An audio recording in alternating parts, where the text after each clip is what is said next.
이 시간도 하나님 앞에 예배를 드립니다. 이 땅에 인간의 몸을 입고 오신 예수님을 영접하고 축하하고 영광 돌리기 위하여 하나님 앞에 예물을 바치오니 동방 박사의 예물처럼 받아주시옵시고 하나님의 나라가 이 땅에 이루어지는 귀하고 복된 사업에 쓰임을 받을 수 있도록 축복하여 주시옵소서. 오늘도 우리에게 귀한 말씀으로 다가오실 줄로 믿습니다. 아버지 하나님, 말하는 이도 성령으로 말하게 하시고 듣는 이들도 성령으로 듣게 하여 주시고 성령 충만하게 하여 주셔서 오늘 우리에게 주신 그 말씀이 나를 살리는 말씀 되게 하여 주시고 나의 인생에 아버지 하나님 귀하고 복된 말씀이 되어질 수 있도록 함께하여 주시옵소서. 성령으로 역사하여 주시옵소서. 성령 충만하게 하여 주시옵소서. 예수 그리스도의 이름으로 감사하며 기도드렸사옵나이다. 아멘.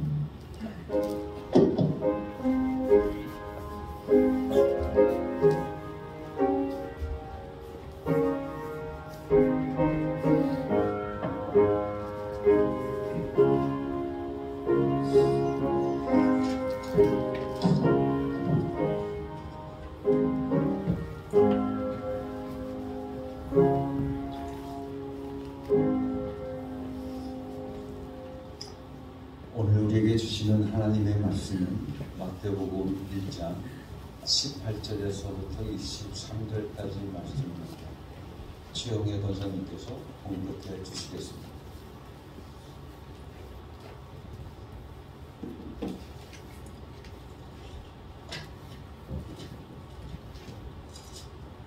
예수 그리스도의 태어나심은 이러하다. 그의 어머니 마리아가 요셉과 약혼하고 나서 같이 살기 전에 마리아가 성령으로 잉태한 사실이 드러났다. 마리아의 남편 요셉은 의로운 사람이라서 약혼자에게 부끄러움을 주지 않으려고 가만히 파혼하려고 하였다. 요셉이 이렇게 생각하고 있는데 주님의 천사가 꿈에 그에게 나타나서 말하였다. 다윗의 자손 요셉아, 두려워하지 말고 마리아를 내 아내로 맞아들여라. 그 태중에 있는 아기는 성령으로 말미암은 것이다. 마리아가 아들을 낳을 것이니 너는 그의 이름을 예수라고 하여라. 그가 자기 백성을 그들의 죄에서 구원하실 것이다. 이 모든 일이 이르는 것은 주님께서 예언자를 시켜서 이르시기를 보아라, 동정녀가 잉태하여 아들을 낳을 것이니 그의 이름을 임마누엘이라고 할 것이다 하신 말씀을 이루려고 하신 것이다. 임마누엘은 번역하며 하나님의 그 우리와 함께 계시다는 뜻이다. 아멘. 21절 말씀을 다시 한번 보겠습니다. 마리아가 아들을 낳을 것이니 너는 그 이름을 예수라고 하여라. 그가 자기 백성을 그들의 죄에서 구원하실 것이다. 이 모든 일이 일어난 것은 주님께서 예언자를 시켜서 이르시기를 보아라, 동정녀가 잉태하여 아들을 낳을 것이니 그의 이름을 임마누엘이라 할 것이다. 아멘. 예수님의 다른 이름이 뭡니까? 임마누엘이다 라고 하리라 라고 말씀해 주고 있습니다. 성경을 보게 되어지면 성경은 하나님께서 그 아들을 보내신 목적을 말하기 위해서 쓰여져 있습니다. 이 세상에 많은 책들이 있지만 성경만이 하나님께서 그 아들 예수 그리스도를 이 땅에 보내신 목적에 대해서 쓰고 있다고 하는 것입니다. 즉 하나님이 하늘에서 하시려는 일이 아닌 바로 이 땅에서 하시려고 하는 일이 무엇인가 하는 것을 이 성경에다 다 쓰고 있다는 것이죠. 그래서 우리가 성경을 읽을 때 가장 먼저 관심을 기울여야 되는 것이 있다고 한다면 그것은 바로 하나님이 인간에게 무슨 일을 하시고자 하시는가 하는 것입니다. 그것만 정확히 알면 우리는 모두가 정말 믿음 있는 사람이 될 것으로 믿습니다. 하나님이 하시고자 하셨던 일은 예수님을 이 땅에 보내시는 일이기 때문에 예수 그리스도께서 이 땅에서 무엇을 하려고 오셨는가, 오셔서 무슨 일을 하셨는가 하는 이것을 깨닫는 것이 참으로 중요한 줄로 믿습니다. 그런데 예수 그리스도께서 이 땅에 오신다는 것은 구약 전체가 말하고 있는 내용입니다.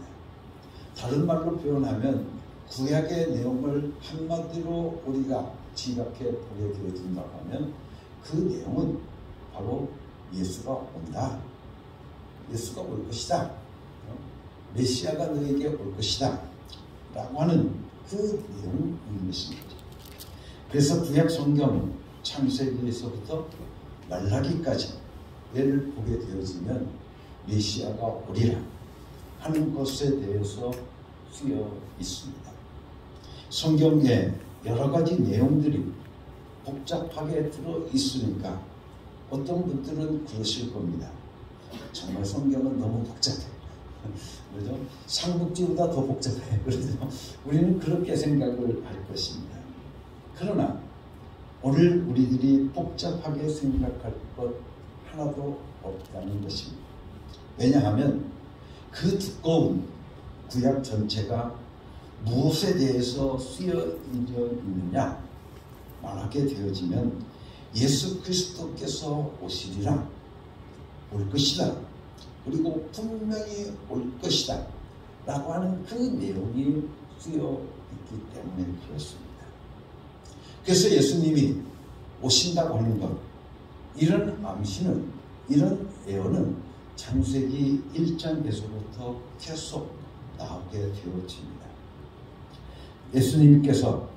하나님께서 예수님이 사람의 몸을 입고 오신다고 하는 것을, 즉 하나님께서 사람의 모습으로 오신다고 하는 것을 약속하신 구체적인 약속을 우리는 어디서 찾을 수 있게 되어지냐면 아브라함과의 약속에서부터 우리는 찾을 수가 있습니다. 창세기 17장, 18장의 말씀을 보게 되어지면 하나님께서 아브라함과 약속을 맺으시는 장면이 나오는데, 그 장면을 보게 되어지면 이때 인간 아브라함이 하나님의 약속을 귀로 분명히 듣는 장면이 나오게 되어집니다. 아브라함에 대한 기사는 성경을 안 읽어보신 분들도 잘 아실 내용이겠지만 어떻게 약속하기 시작했는가 하게 되어지면 여호와께 능치 못할 일이 있겠느냐, 여호와께 능치 못할 일이 있겠느냐, 기한이 이를 때 내가 내게 돌아오리니 사라에게 아들이 있으리라 라고 말씀하고 있습니다. 창세기 18장 14절의 말씀입니다. 기한이 이를 때 라고 하는 이 말은 성경 언어를 그대로 보게 되어지면 시간의 한 점을 말하고 있습니다. 다시 말하면 싹이 나고 생명이 돋을 때가 되면 그 말입니다. 기한이 이를 때 내가 내게 돌아오리니 사라에게 아들이 있으리라. 기한이 이르면, 다시 말하면 때가 이르면, 생명이 잉태되는 봄이 오면 하나님께서 아브라함에게 돌아오실 텐데, 그러면 그때 아브라함의 아내인 사레가 아들이 있을 것이다 라고 하는 말씀인 것이죠. 그런데 정말 안타까운 것은 사람들이 이 말씀을 들을 때 항상 자기 유리한 쪽으로만 듣는다는 것입니다. 여러분들이 이 말씀을 어떻게 듣습니까? 아, 사라가 아기를 낳는구나, 사라가 아기를 낳는구나 하는 그것으로 오늘 우리는 항상 생각하고 그렇게 우리는 이해를 하게 되어집니다. 다시 말하면 아브라함에게 아들이 없었는데 하나님께서 아들을 준다고 하시니까 하나님은 인간의 아픈 점을 해결해 주시는 분은 참 좋으신 분이구나 하는 그 생각을 우리가 가지게 되어지더라는 이야기입니다. 그런데 이렇게만 생각해 버리는 것, 이것은 인간의 끝없는 자기중심주의인 것입니다. 그러나 이 말씀을 우리가 조금 더 깊이 생각해 보게 되어지면 하나님께서 아브라함에게로 돌아오겠다는 것과 그리고 사라에게서부터 아들이 있을 것이다 라고 하는 이 이야기는 똑같은 이야기인 것이죠. 그죠? 하나님께서 내게 돌아올 것이다 라고 하는 그 이야기와 사라가 아기가 있을 것이다 라고 하는 그 이야기는 똑같은 이야기라는 겁니다. 그래서 하나님께서는 아브라함 너에게 아들이 있겠다 이렇게 말씀하고 있지 않습니다. 내게 오면 내게 침표가 하나가 생길 것인데 내가 너에게 왔을 때 내가 눈으로 보지도 못하고 손으로 만지지도 못하니까. 왜? 하나님은 영이시기 때문에. 그렇죠? 하나님은 영이시기 때문에 그 하나님을 보지도 못하고 만지지도 못할 것이기 때문에 내가 내게 왔다고 하는 징표를 하나 줄 텐데 그 징표가 뭐냐? 바로 너에게 아들이 생긴다는 것이다. 그 말입니다. 여러분들 그 말을 우리는 이해를 해야 됩니다. 그러니까 내게 아들이 있다고 하는 것은 곧 내가 내 가정에 왔다고 하는 증거다. 내게 아들이 있다고 하는 것은 하나님께서 오늘 아브라함의 가정에 왔다고 하는 그 징표가 바로 아들이 생겼다라고 하는 그 말씀인 것입니다. 좀 어려운 이야기인지 모르겠지만 여러분께서는 이건 꼭 알고 지나가야 되는 것입니다. 만일 이 말씀을 모르면 성경을 아무리 읽어도 이해가 되지를 않는 것이죠. 정말 우리는 그저 할렐루야 하나님은 아기 못 낳는 사라에게 100세가 되었는데 100세가 되었던 아브라함에게 아들을 주셨구나 할렐루야 라고 오늘 우리는 하나님은 참으로 좋으신 분이시구나 라고 하는 그 생각만을 가지고 있다고 하는 겁니다. 아브라함에게 100세가 되어서 아들을 주셨으니 나에게도 뭐든지 필요하면 하나님 주시지 않겠느냐. 우리는 그런 생각을 하는 겁니다. 그런데 그런 생각을 하게 되어진 겁니다. 그러면 하나님은 나에게 다 주시는 그런 모양이구나라고 저도 생각하게 되어지더라는 이야기입니다. 이렇게 막연한 기대를 갖고 신앙생활을 하게 되어진다는 말씀입니다. 그러나 정말 바로 알고 믿으시려고 한다면 이 말씀을 꼭 기억하셔야 되는 것인데 성경을 한 번도 읽어보시지 않은 분이 계시더라도 여러분들 창세기 17장과 18장은 꼭 집에 가셔서 꼭 읽어볼 수 있길 바랍니다. 아브라함에게 아들이 있다고 하는 것은 있는 것은 하나님께서 아브라함에게 오시는 것과 같다는 겁니다. 아브라함의 아들이 있다고 하는 것은 곧 그 하나님께서 그 아브라함의 가정에 오셨다고 하는 징표라는 겁니다. 이 말씀을 들을 때 아브라함과 그의 아내 사라의 나이가 몇 살이었는가 하면 아브라함은 99살이고 아내는 90살이었습니다. 89살이었죠. 그래서 아브라함이 엎드려 웃으면서 심중에 이르게 말하기를 100세 된 나이에 어찌 자식을 낳을까? 사라는 90살인데 어찌 생산할까? 라고 말을 합니다. 여러분들 아브라함이 그 아들을 낳을 때 100세라고 창세기 21장 5절 말씀을 통해서 말합니다. 이렇게 성경에서 아브라함이 100세라고 말씀한 것은 아이를 출산하여 얻게 될 나이를 말하는 것이죠. 아이를 갖게 될 것이라고 하는 말씀은 99에 듣게 되어집니다. 그러니까 10달 후인 100세에 출산을 한다는 것을 알 수 있겠습니다. 우리나라의 계산을 보게 되어진 나이 계산법은 뱃속에 아이가 있을 때부터 계산을 하지만 서양에서는 출생 이후 때부터 계산한다는 것은 여러분들이 다 아시죠? 이렇게 나이를 만으로 계산하게 되니까 성경에서 아브라함의 나이도 만으로 계산하고 있는 것이고 100세라고 하는 이 나이는 아브라함이 아이를 품에 안게 될 그 나이를 말하고 있는 것입니다.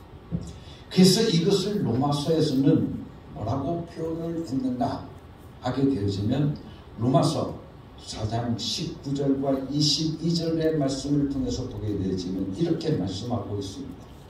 그가 100세가 되어 자기 몸에 죽은 것 같음과 사라의 태에 죽은 것 같음을 알고도 믿음이 약하여지지 아니하고 믿음이 없어 하나님의 약속을 의심치 않고 믿음에 견고하여져서 하나님께 영광을 돌리며 약속하신 그것을 또한 능히 이루실 줄을 확신하였으니 그러므로 이것을 저에게 의로 여기셨다라고 말씀하고 있습니다. 그가 100세 되어서 자기 몸에 죽은 것 같고 라는 이야기입니다.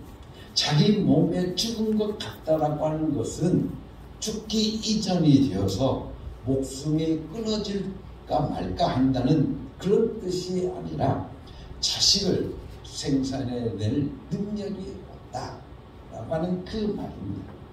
뿐만 아니라 사라의 태의 죽은 것과 같음을 알고도 라고 하는 이 말도 사라도 아기를 잉태할 수 없는 여자가 되었다라고 하는 그 말입니다.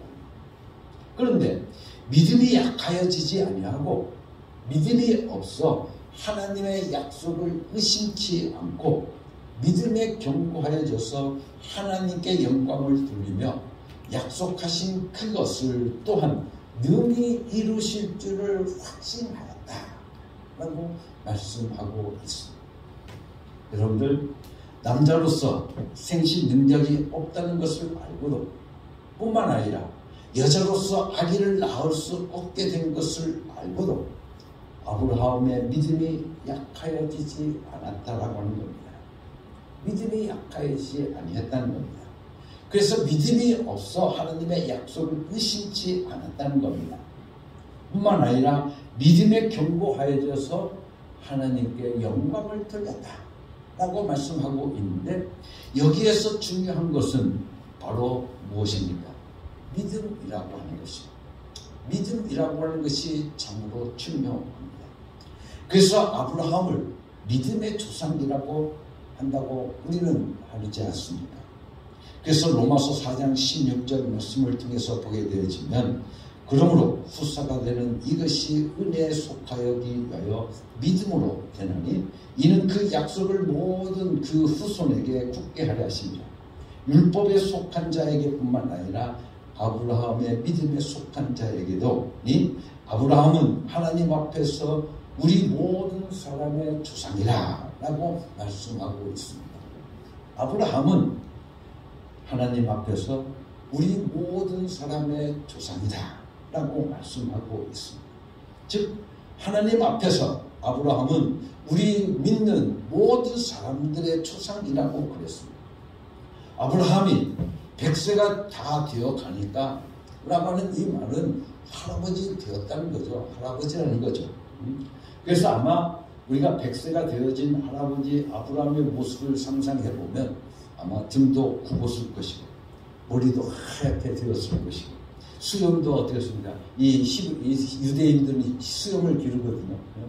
수염도 하얗게 되었을 것이고 그럴 겁니다. 그리고 이제는 90살 된 사라 모습을 한번 생각해 보십시오. 사라도 아마 쪼글쪼글해졌을 거라고 생각을 합니다. 그래서 이마에 주름이 깊이 파이고 아마 100세가 90세가 되었으니까 이빨도 거가 빠졌을 것이고 그랬을 것입니다.